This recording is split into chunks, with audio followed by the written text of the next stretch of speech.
those new concerns about kids and screen time as your children start their winter break. One doctor is warning that all that tech time could be as addicting as drugs. His articles are getting millions of views in the New York Post and sparking a big debate. ABC's Mara Schiavocampo is here with what that report says. Good morning, Mara. Amy, good morning. You know, it is getting an awful lot of attention. Kids spend an average of 7 hours a day in front of some kind of screen. And now that doctor is arguing that for very young kids, any screen time is too much screen time because that kind of technology can be addictive and lead to serious disorders.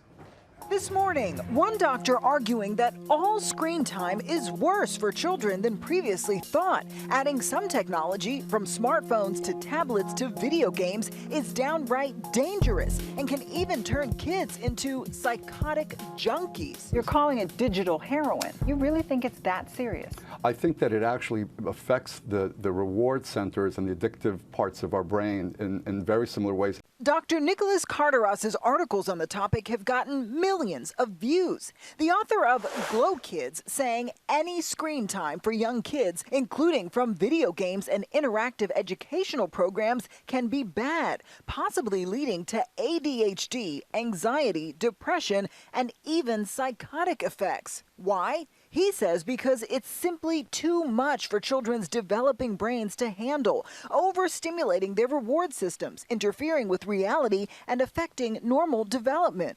Most of us are going to drive a car at some point, but I'm not throwing my 7 or 9-year-olds the car keys just yet because they're not neurologically equipped to handle driving a car yet. But not everyone agrees. The American Academy of Pediatrics saying that some screen time is okay for younger kids and that some educational programming is even beneficial. But Dr. Carteras says when it comes to kids under 10, the key is to go cold turkey. What's your advice to parents? My advice is to hold off as much as possible because an ounce of prevention is worth a pound of cure. I treat teenagers that have tech addiction, and it's extremely difficult to treat once that child has fallen into the rabbit hole.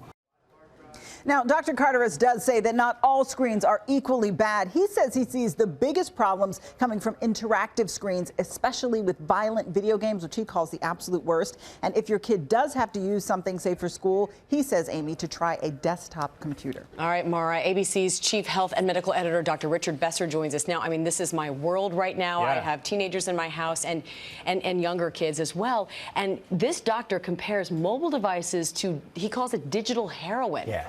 What do you make of that? I don't buy that. You know, I'm a pediatrician and a parent, and I know we have to limit screen time, but linking it to something like heroin, for one, it's not fair given we're dealing with this opioid crisis and what's going on there. If you left kids on their own, they're definitely going to use screens far more than we want them to. Definitely. Okay, there's no doubt about that. So we have to limit it, but I don't think it's fair to say it's equivalent to something like heroin. What about the doctor making a claim linking screen time to the rise in ADHD cases? Yeah, you know, ADHD is on the rise. A lot of it's because we're recognizing it. And the data to show that it's from screens isn't very good. When they look at kids with ADHD and you look back, a lot of them did have more screen time, but it may be that they were kids where it was a little harder to manage them and their parents were parking them in front of screens more, not that the screen was causing the ADHD. Okay, so let's talk about management. Let's give some advice to parents. I mean, I know I try to have the kids put the mobile devices in the kitchen before they go to bed, but and limit it to a couple hours. I mean, those are good things. Those are really good things. So the Academy of Pediatrics came out with new guidelines. So let's compare kids who are age 2 to 5 and those who are 6 to 12. Kids age 2 to 5, it's something where the parents should be doing it with the child. It's a time to interact together. Use an educational app like the Sesame Street ones that have been shown to improve education. Never use it as a babysitter and limit it to an hour a day. Then when you're looking at those older kids, the 6 to 12-year-olds, you want to select together those sites that are appropriate for your kid to use and only use those and go over behavior so that they're not being exposed to cyberbullying. No screens during family time, which is meal time and bedtime. Balance it against their other activities. And there's a website they have, the Academy of Pediatrics, that lets you put in their time for reading, for sleep, for other things.